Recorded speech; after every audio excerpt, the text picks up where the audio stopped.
Hello everyone, कैसे हैं आप सब। और आपका बहुत बहुत स्वागत है हमारे इस यूट्यूब चैनल जिसका नाम है जाबिश फिजिक्स। और सेंटर ऑफ मास के बहुत सारे लेक्चर्स को, बहुत सारे टॉपिक्स को, बहुत सारे कॉन्सेप्ट्स को समझने के बाद इस लेक्चर में हम लोग कुछ न्यूमेरिकल सॉल्व करेंगे, कुछ पैटर्न देखेंगे कि सेंटर ऑफ मास जब रेस्ट में होगा, क्योंकि अभी तक हम लोगों ने मोशन को अब तक स्टडी नहीं किया है।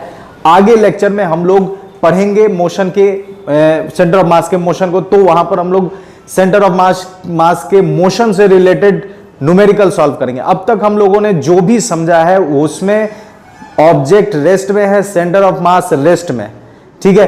तो जो भी चीजें हम लोगों ने समझी है अभी तक वो क्या क्या है, तो पॉइंट मास के लिए फॉर्मूला हमने डिराइव कर लिया था बहुत पहले लेक्चर में, तो वो सारी चीजें यहां जो काम देने वाली है उसको यहां मैंने लिख दिया।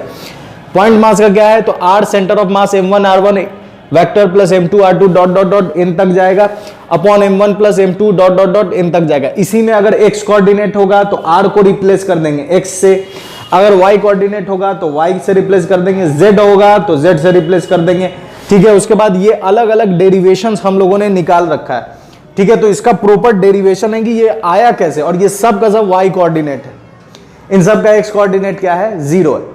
तो ये सब के डेरिवेशंस का और जो भी हम लोगों ने पढ़ा है सेंटर ऑफ मास में, उन सारे लेक्चर्स का एक कंप्लीट प्लेलिस्ट बनाया जिसका लिंक आपको डिस्क्रिप्शन बॉक्स में मिल जाएगा या फिर यहाँ आई बटन पर मिल जाएगा, तो आप जाकर देख सकते हैं और अपने नॉलेज को बढ़ा सकते हैं। अब देखिए, बच्चे के दिमाग में सवाल आता है कि सर, बच्चे के दिमाग में ये सवाल आता है कि सर ये याद कैसे किया जाए, ये याद कैसे किया जाए। तो इसके लिए हम लोग क्या करते हैं, तो इसके लिए हम लोग चुटकी बजा के क्या करते हैं, ट्रिक यूज करते हैं। ट्रिक क्या है, इन सेंटर ऑफ मास के अलग अलग मास डिस्ट्रीब्यूशन के सेंटर ऑफ मास को याद करने का ट्रिक क्या है, देखिए। सबसे पहले लिख लेंगे सिनेमा टाइम ऋतिक रोशन श्रीदेवी। ये सिंबल किसको क्या रिप्रेजेंट कर रहा है, तो ये रिप्रेजेंट कर रहा है सॉलिड कोन, ठीक है। ये रिप्रेजेंट कर रहा है ट्रायंगुलर प्लेट, ये रिप्रेजेंट कर रहा है हॉलो हेमिस्फेयर, ठीक है, हॉलो हेमिस्फेयर। ये रिप्रेजेंट कर रहा है हाफ रिंग, ये रिप्रेजेंट कर रहा है सॉलिड हेमिस्फेयर, ठीक है, और ये हाफ डिस्क, ठीक है। तो यहां पर अब हम लोग समझेंगे कि ट्रिक है क्या, ठीक है, ध्यान से समझिए ट्रिक है क्या। तो ये समझना है, इसके रिजल्ट को फटाक से कैसे याद करेंगे, तो कुछ इस तरह से हम लोग लिख लेते हैं सिंबल। सिंबल याद कैसे करेंगे, C for cinema, C for cinema, T for time, ठीक है। सिनेमा टाइम, ये सिनेमा टाइम है, किसकी मूवी आ रही है, ऋतिक रोशन की मूवी आ रही है, ठीक है। Cinema time Hrithik Roshan Sridevi. कौन सा सिंबल किसको रिप्रेजेंट कर रहा है, ऊपर मैंने लिख दिया है। ट्रिक क्या है, सिनेमा टाइम ऋतिक रोशन श्रीदेवी। उसके बाद आपको काम क्या करना है, उसके बाद ऐसा बटा का साइन दे देना है। उसके बाद क्या करना है, 2 3 4 और 4 3 2, कुछ ऐसा लिख देना है। 2 3 4, लास्ट के 3 में 2 3 4 और लास्ट के नीचे में बटा में 4 3 2, यहां पाई 8 3 पाई, ऐसा लिख दीजिए।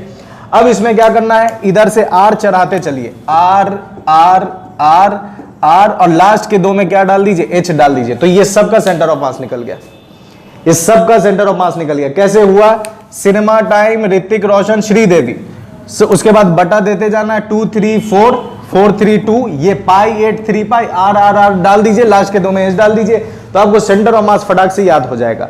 तो इस तरह से आप सेंटर ऑफ मास आसानी से कहीं पर भी लिख सकते हैं और फटाक से माइंड में कैलकुलेट कर सकते हैं, दिमाग में ला सकते हैं और क्वेश्चन सॉल्व कर सकते हैं। तो यहां पर न्यूमेरिकल बनाने में हम लोग इसका यूज करने वाले हैं, इसलिए ये ट्रिक मैंने बता दिया आपको। अब इसका रिजल्ट यहां पर हम लोग लिख चुके, ठीक है। तो क्वेश्चन कैसे सॉल्व होगा, अलग अलग टाइप का क्वेश्चन हम लोग देखने वाले हैं, देखिए ध्यान से। ये टाइप 1 पहला, चूंकि पॉइंट मास है तो इस पर एकदम सिंपल सा क्वेश्चन हम लोग करते हैं। जैसे मान लीजिए ये एग्जाम्पल 1 या पहला क्वेश्चन जो भी मानना है मान सकते हैं। यहां पर X axis, Y axis, X dash, Y dash, ठीक है। यहां पर एक ऑब्जेक्ट रखा हुआ है 4 किलो का, ठीक है। यहां ये ओरिजिन है, इसका कोऑर्डिनेट मान लेते हैं 2 मीटर। यहां एक रखा हुआ है 8 किलो का, इसका भी मान लेते हैं 2 मीटर। यहाँ भी रखा, यहाँ रखा हुआ है 4 किलो, या यहाँ मान लेते हैं रखा हुआ है 10 किलो का, ठीक है। इसका भी कोऑर्डिनेट मान लेते हैं 2 मीटर, और यहां भी एक मास रखा हुआ है 15 किलो का, और इसका भी मान लेते हैं 2 मीटर। तो इसका कहा गया ये फाइंड सेंटर ऑफ मास, ठीक है। एकदम बेसिक से स्टार्ट कर रहे हैं ताकि आप हर एक क्वेश्चन को टच कर सकें। तो पॉइंट मास के ऊपर ये क्वेश्चन हम लोगों ने पहले भी किया हुआ है, लेकिन यहां पर चूंकि न्यूमेरिकल है इस वजह से ये स्टार्ट कर रहा हूं। सबसे पहले इसका सॉल्यूशन निकालते हैं। तो सबसे पहले क्या करते हैं हम लोग, m1 लिखते हैं। m1 कितना है 4 किलो, m1 का x1 कितना है 2 मीटर, y1 कितना है 0। उसके बाद लिखते हैं हम लोग m2 का कितना है 8 kg, x2 कितना है 2, सॉरी x2 है 0, ये y2 है, y2 कितना है 2। उसके बाद लिखते हैं m3 कितना है, m3 है 10 किलो। इसका x3 कितना है, तो x3 चूंकि नेगेटिव x एक्सिस की तरफ है इसलिए -2, y3 इसका क्या हो जाएगा 0। उसके बाद बात आती है m4 के लिए 15 किलो, ठीक है। x1 कितना है इसका, सॉरी x4 कितना है, तो चूंकि ओरिजिन पर है 0, y4 कितना है इसका, तो -2। बस अब कुछ नहीं करना है, वो फॉर्मूला है उस पर बैठा देना है। x सेंटर ऑफ मास क्या निकलेगा, x सेंटर ऑफ मास निकलेगा m1 x1 plus m2 x2 plus m3 x3 plus m4 x4 upon m1 plus m2 plus चारों का मास m3 प्लस m4। पूरा कैलकुलेशन है इसमें। m1 कितना 4 किलो डाल दीजिए, x1 कितना 2 प्लस m2 कितना 8, x2 कितना 0, m3 कितना 10, x3 कितना -2 प्लस m4 कितना है 15 और x4 कितना 0 अपॉन चारों को जोड़ देना है। तो चारों हो जाएगा 8 4 12, 12 10 22, 22 और 15 कितना हो जाएगा 37, 37, ठीक है। तो ये हो गया 8, ये हो गया -20 अपॉन 37, ये आ गया -12 अपॉन 37। ये एक सेंटर ऑफ मास निकल गया। इसी तरह हम लोग y भी निकाल सकते हैं, तो आप फटाक से खुद से भी y निकाल लीजिए जल्दी से। m1 y1 plus m2 y2 plus m3 y3 plus m4 y4, ठीक है, by m1 plus m2 plus m3 plus m4। तो टोटल मास तो नीचे 37 ही आने वाला है। ऊपर का वैल्यू निकाल लो, तो ऊपर का वैल्यू आप ऐसे निकाल सकते हो, देखो डायरेक्ट आप कैसे कर सकते हो। m1 y1 0 हो जाएगा, 4 × 0 0, m2 y2 कितना हो जाएगा 2, तो 8 2 जा 16 आ जाएगा 16, ठीक है। उसके बाद m3 y3 0 -30, तो ये कितना आ गया -14 अपॉन 37। मतलब कि दोनों ही निगेटिव आया है। इसका मतलब कि इसका x कोऑर्डिनेट यहां कहीं लाई करेगा, मतलब इसका जो सेंटर ऑफ मास है वो थर्ड क्वाड्रेंट में लाई करने वाला है। कहां पर लाई करेगा, तो ये कोऑर्डिनेट उसका दिया हुआ है, ठीक है। तो ये लल्लू सा क्वेश्चन था किस पर, पॉइंट मास पर। अब हम लोग बात करते हैं मास डिस्ट्रीब्यूशन पर, ठीक है। तो इसका फटाक से आप स्क्रीनशॉट ले लो। उसके बाद क्या है कि जैसे मान लेते हैं कि हमारे पास एक स्क्वायर है, ठीक है, ये स्क्वायर है, स्क्वायर प्लेट हो गया। उसके बाद रेक्टेंगुलर प्लेट, ठीक है, ये और सब पर मास भरा हुआ है, ये सब डिस्क है, ठीक है, पूरे पर मास डिस्ट्रीब्यूट है, मतलब मास डिस्ट्रीब्यूशन वाला अब हम लोग काम कर रहे हैं। ये रेक्टेंगल है, इस पर भी मास भरा हुआ है, तो ये रेक्टेंगुलर प्लेट हो गया। प्लेट है मतलब 2D रेक्टेंगुलर प्लेट, ठीक है। उसके बाद एक डिस्क है जिसका रेडियस r है, ये भी सर्कुलर डिस्क। उसके बाद ट्रायंगुलर प्लेट, ठीक है, ये इक्विलेटरल ट्रायंगुलर प्लेट है, इक्विलेटरल, ठीक है, इक्विलेटरल ट्रायंगुलर प्लेट, ठीक है। तो इन सब का अगर हम सेंटर ऑफ मास निकालें तो इन सब का सेंटर ऑफ मास लाई करेगा, इसका सेंटर ऑफ मास यहां लाई करेगा, इसके जियोमेट्रिक सेंटर पर, इसका भी जियोमेट्रिक, जहां पर डायगोनल इंटरसेक्ट करेगा इसका और इसका, वहीं पर इसका सेंटर ऑफ मास लाई करेगा। इसका जो सेंटर होगा वही इसका सेंटर ऑफ मास होगा। इसका जहां पर मीडियन इंटरसेक्ट हो, ठीक है, जहां पर इसका मीडियन इंटरसेक्ट होगा वही इसका क्या हो जाएगा, सेंटर ऑफ मास हो जाएगा, ठीक है, जो कितना आएगा h/3 आएगा। तो बेसिकली जो यूनिफॉर्मली डिस्ट्रीब्यूटेड ऑब्जेक्ट्स होंगे और वो कंप्लीट होंगे तो उनका जो सेंटर ऑफ मास लाई करेगा, centre of mass will lie on it's geometric centre. कहां पर लाई करेगा? जियोमेट्रिक सेंटर, ठीक है। सेंटर ऑफ मास कहां लाई करेगा? Geometric centre. इसी से रिलेटेड कुछ दूसरा क्वेश्चन हम लोग पैटर्न तैयार कर सकते हैं, ऐसा मिलता भी है। जैसे देखिए, अगर आपको दिया जाए कि एक, ठीक है, एक स्क्वायर ले लेते हैं, ठीक है, एक स्क्वायर हमने ले लिया, इसका मास m है, ठीक है, और इसका साइड कितना है? तो इसका साइड a है, इसका सब साइड कितना है? a, सब साइड इसका a है। इससे अटैच्ड हमने क्या किया? एक सर्कल डाल दिया, ठीक है, इससे अटैच्ड हमने एक सर्कल डाल दिया। इसका भी मास कितना है? m, और इसका भी रेडियस कितना, ठीक है, इसका भी रेडियस कितना? तो इसका भी रेडियस है a। आपसे कहा गया कि इसका बताए, मतलब क्या किया हमने कि एक प्लेट ले लिया, एक स्क्वायर का प्लेट ले लिया और एक सर्कुलर डिस्क ले लिया, दोनों को ऐसे हमने अटैच कर दिया। दोनों को जब हम ऐसे अटैच कर रहे हैं तो अब जो नया सेंटर ऑफ मास होगा इस कॉम्बिनेशन का, वो हमें फाइंड आउट करना है। तो क्या करेंगे? देखिए, इस स्क्वायर का इसका ट्रिक क्या? तो ट्रिक के लिए मैं एक फॉर्मूला आपको रिमाइंड करा दो। फॉर्मूला क्या हम लोगों ने पढ़ा था? याद होगा, R1 बराबर m2 m1 plus m2 into r। अगर आपने ये लेक्चर, मैंने आपको स्टार्टिंग में ही कहा कि जो भी हम लोगों ने यहाँ लिखा है वो सब हम लोग पढ़ चुके हैं और इन सारे लेक्चर्स का प्लेलिस्ट बना हुआ है, आप लिंक डिस्क्रिप्शन बॉक्स में भी जाकर फाइंड आउट कर सकते हैं या फिर यहाँ आई बटन पर भी देख सकते हैं। तो ये फॉर्मूला हम लोगों ने डिराइव किया हुआ है, इस फॉर्मूला को यहाँ यूज करेंगे। कैसे यूज करेंगे? देखिए, तो चूंकि हमें मालूम है कि इसका सेंटर ऑफ मास यहाँ है, इस सर्कुलर का सेंटर ऑफ मास यहाँ है, तो हम इसे यहाँ दिखाते हैं। ये हमने इस स्क्वायर प्लेट का सेंटर ऑफ मास यहाँ पॉइंट कर दिया। इस प्लेट का मास कितना है? m, तो यहाँ हमने लिख दिया m, ठीक है। उसके बाद इसका सेंटर ऑफ मास कहाँ है? सर्कुलर डिस्क का, तो इसके सेंटर पर, तो इसको भी हमने यहाँ लिख दिया कि ये, इसका भी मास कितना है? m। अब देखिए, इस दोनों सेंटर ऑफ मास के बीच की दूरी कितनी? इस दोनों सेंटर ऑफ मास के बीच की दूरी कितनी है? तो यहां से यहां तक तो a है, ये चूंकि पूरा a है तो इसलिए ये हो जाएगा a/2। तो इस दोनों के बीच की दूरी हो जाएगी a/2 प्लस a। अब आप ये फॉर्मूला निकाल सकते हो, फॉर्मूला डायरेक्ट बैठा दो। R1 बराबर क्या हो जाएगा? R1 बराबर हो जाएगा m2 क्या? ये m1 है, ये m2 है, m/m प्लस m, ठीक है, इंटू r। r चूंकि क्या है? ये r है, ये इसी को हम लोग r बोलते हैं। तो r किसके बराबर है? a/2 प्लस a, तो ये हो जाएगा 3a/2। अब आप इसे सॉल्व करोगे आगे तो ये हो जाएगा m/2m इंटू 3a/2। m से m हो गया, डिजिट डिजिट आ गया 3a/4। ये सेंटर ऑफ मास निकल कर आ गया। इसका ये x ही होगा। क्यों x होगा? क्योंकि ये सिमेट्री है, y एक्सिस के अबाउट ये सिमेट्री, इस वजह से इसका सेंटर ऑफ मास सिर्फ किस पर लाई करेगा? x एक्सिस पर लाई करेगा। इसी से रिलेटेड हम और भी तरह तरह के क्वेश्चन बना सकते हैं। पहले आप इसका स्क्रीनशॉट लीजिए, फिर उसके बाद पॉज कीजिए, फिर मैं आगे बढ़ता हूँ कि एग्जाम्पल 3, ठीक है, एग्जाम्पल थर्ड एग्जाम्पल हम लोग देखते हैं जो अभी जस्ट हम लोगों ने सॉल्व किया, उसी से रिलेटेड मिलता जुलता। जैसे हमारे पास एक स्क्वायर है, ठीक है, ये एक स्क्वायर है जिसका रेडियस साइड सब a है। एग्जाम्पल 4 है। ओके, एग्जाम्पल 4, और इससे अटैच्ड है एक हाफ डिस्क,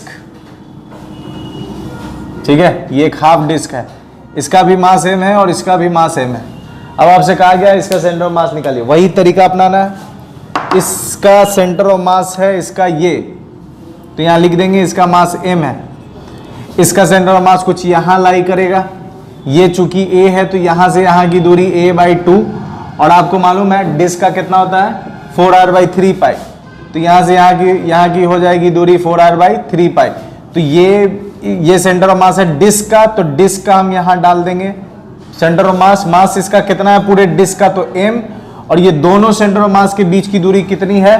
तो a/2 प्लस 4r/3 पाई, ठीक है, और यही r कहलाता है। अब वो जो फॉर्मूला हमने जस्ट अभी पहले लिखा था, R1 बराबर m2 upon m1 plus m2 into r, ये वैल्यू इस पे पुट कर दीजिए। m2 कितना हो जाएगा? m, सॉरी M2 ये होता है, M1 ये होता है, ठीक है। M2 M plus M, R क्या हो जाएगा, दोनों का जोड़, तो A/2 प्लस 4/3 पाई। R यहां पर देखें तो यही ना, इसका रेडियस यही होगा ना, तो इसका रेडियस भी कितना होगा, चूंकि ये पूरा A है तो इसका आधा हो जाएगा A/2, तो यहां डाल देंगे A/2, तो ये 2 जब डालेंगे तो ये 2 × 3 हो जाएगा 6, तो डायरेक्ट डाल देते हैं 4A/6 पाई। अब इसको सॉल्व कर देना, ये आ जाएगा M/2M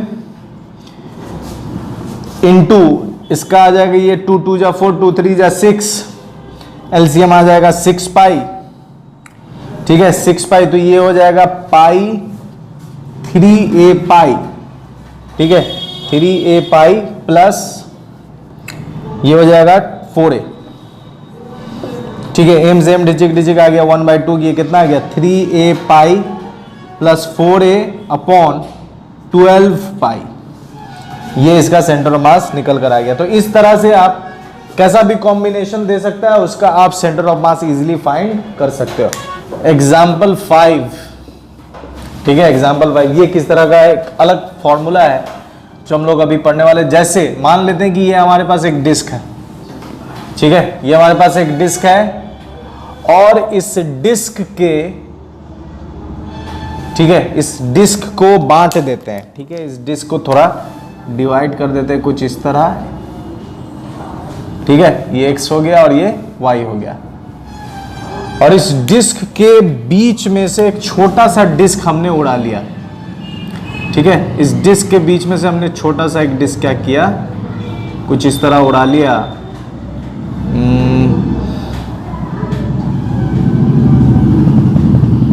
ठीक है, एक छोटा सा डिस्क हमने काट लिया, ठीक है। तो ये इसको दूसरे कलर से कर देता हूं मैं, ये ब्लैक से, ये ब्लैक वाला जो हिस्सा है ये एक्चुअली में गायब हो गया है, ठीक है, इसको हमने काट लिया है, ठीक है, काट के हटा दिया है। मतलब जो ब्लू वाला हिस्सा है, ब्लू वाला हिस्सा, ब्लू पार्ट, ये कंप्लीट डिस्क था, ठीक है, लेकिन अब जो ब्लैक पार्ट है, ठीक है, ब्लैक पार्ट काट कर हटा दिया गया है, ठीक है। हमें बताना है कि नया centre of mass, find centre of मास। तो इसका फॉर्मूला क्या होगा, देखिए इसका फॉर्मूला जैसे हम लोगों ने वो लिखा है उसी तरह से कुछ है। इसमें लिखेंगे हम लोग x सेंटर ऑफ मास, ये चूंकि इसको मान लेते हैं, ब्लू वाले पार्ट को मान लेते हैं A1, ठीक है, ब्लू वाले पार्ट को मान लेते हैं एरिया 1 और ब्लैक वाले पार्ट को मान लेते हैं एरिया 2। तो इसका कुछ फॉर्मूला इस तरह होगा कि A1 x1 माइनस, चूंकि काट के हटाया गया है इसलिए लिखेंगे minus A2 x2 upon A1 minus A2, ये x कोऑर्डिनेट का फॉर्मूला हो जाएगा। उसके बाद y सेंटर ऑफ मास इसका हो जाएगा A1 y1 minus A2 y2 by A1 minus A2। अब इसमें और क्या ट्रिकी क्वेश्चन हो सकता है, इसमें बस ये कर सकता है कि हाँ, एक जो हमने काट के हटाया है उसी को उठाकर हमने यहां जोड़ दिया है। तो इसको मैं ग्रीन वाले से दिखा देता हूं। मान लीजिए ये उसको ऐड किया गया, मतलब जो ग्रीन वाला पार्ट है, अब क्या हो गया कि ग्रीन वाला पार्ट ऐड कर दिया गया, ग्रीन वाला पार्ट ऐड हो गया है, ऐड हो गया। तो अब क्या करेंगे, अब जो सेंटर ऑफ मास हो जाएगा, एक सेंटर ऑफ मास, वो क्या हो जाएगा, तो A1 x1 वैसा ही रहेगा, A2 x2 भी वैसा ही रहेगा, लेकिन चूंकि ये ऐड हुआ है तो इसमें लिखेंगे A3 x3। तो ये बताने का मतलब ये है, और नीचे क्या लिखेंगे, A1 minus A2 plus A3। तो ये बताने का मतलब ये है कि जो हिस्सा हट जाए उसको माइनस कर देंगे और जो हिस्सा ऐड हो जाए उसको क्या कर देंगे हम लोग, प्लस कर देंगे। तो इस तरह से ये सेंटर ऑफ मास का हम लोगों ने एक और फॉर्मूला इस तरह से निकाल लिया कि अगर आपको दिया जाए कि कोई ऑब्जेक्ट है, कोई प्लेट है, कोई डिस्क है, उसमें से इतना हिस्सा खाली कर दिया गया, काट के हटा दिया गया, तो उस केस में आपसे पूछा जाए कि सेंटर ऑफ मास कैसे निकालेंगे, क्या क्या होगा, तो ये फॉर्मूला हम यूज करेंगे। जो काट के हटाया जाएगा उसमें माइनस कर देना है, उसको घटा देना है ऊपर भी और नीचे भी, और जो हिस्सा जोड़ा जाए उसमें प्लस कर देना है ऊपर भी और नीचे भी। तो ये ठीक है, cutting part of centre of मास, ऐसा करके आप इसका हेडिंग डालकर इसको भी नोट कर लीजिए। इस तरह का भी क्वेश्चन आता है। तो अब तक जो भी चीजें हम लोगों ने पढ़ी वो सिर्फ और सिर्फ ये था कि सेंटर ऑफ मास रेस्ट में, ठीक है, सेंटर ऑफ मास रेस्ट में। और भी इसमें एक और क्वेश्चन क्या हो सकता है, तो देखिए कुछ इस तरह का क्वेश्चन आपको देखने को मिलेगा कि ये एक्स एक्सिस है और ये वाई एक्सिस है, और इस पर ये वाई एक्सिस है और इस पर एक रॉड रखा हुआ है, ठीक है, एक एल शेप का रॉड रखा हुआ है, एक एल शेप का रॉड रखा हुआ है, ठीक है, एल शेप का रॉड रखा हुआ है, और इसके यहां पर एक मास है, इसके यहां पर एक मास है, ठीक है, ये ओरिजिन। तो और इस रॉड का मास कितना, रॉड का मास m, इसका भी मास m है, या रॉड का मास मान लेते हैं 2m है, और आपसे कहा गया इसका सेंटर ऑफ मास निकालिए। तो कोई बड़ी बात नहीं है, इसको हम लोग क्या कंसीडर करेंगे, तो इसको एज 1, पहले हम लोग क्या करेंगे, इतने हिस्से को मानेंगे m1, इतने हिस्से को मानेंगे m2, और ये तो ऑलरेडी m3 है ही, और इस फॉर्मूला पर बैठा देंगे। हमको मालूम है कि रॉड का जो लेंथ होता है, यूनिफॉर्म रॉड का जो सेंटर ऑफ मास होता है, ठीक उसके सेंटर पे पाया जाता है। तो इसका सेंटर ऑफ मास कुछ यहां होगा, जो होगा L/2, इसका सेंटर ऑफ मास कुछ यहां होगा, जो होगा L/2, और इसका सेंटर हो जाएगा ये पूरा का पूरा L। तो सबका कोऑर्डिनेट्स मालूम चल गया, सबका मास दिया हुआ है, इस वाले फॉर्मूला पर बैठा दीजिए, आपका सेंटर ऑफ मास फाइंड हो जाएगा। तो इस तरह से आपको बस बेसिक वही कंसेप्ट यूज करना है। और जो भी हम लोगों ने अब तक पढ़ा वो ये था कि ऑब्जेक्ट रेस्ट में है, सेंटर ऑफ मास भी रेस्ट में, ठीक है। अब जो हम लोग पढ़ने वाले हैं वो है मोशन ऑफ सेंटर ऑफ मास अपने नेक्स्ट लेक्चर में, ठीक है। उसका लिंक आपको यहाँ स्क्रीन पर डिस्प्ले हो रहा होगा, आप जाकर देख सकते हैं। मेरे साथ बने रहने के लिए बहुत बहुत शुक्रिया। अपना ख्याल रखें। गुड बाय एंड खुदा हाफिज।